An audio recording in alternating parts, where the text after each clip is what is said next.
So we had a bit of an induction when they all came down, and there was quite a team of them, and we were advised about where the different equipment was going to be stored, how it was going to be put on the roof, where there was going to be a manhole put in, which is really good because now we have access to the roof. It was quite easy going. I realised that it was in safe hands, and we were able to really just let them move in and do their work, and they did it without any interruptions to the school at all.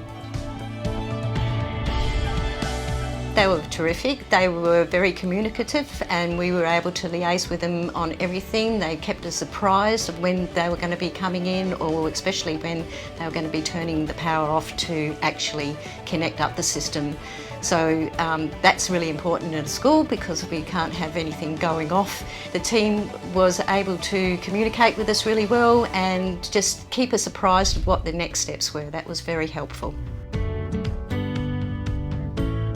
We know that we have plenty of savings coming up. We're saving around $3,500 a month, and that will actually eventually add up to around $40,000 a year.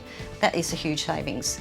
That money is used elsewhere within the school. They're also going to be monitoring and helping us out with any difficulties from now till lifetime, I believe.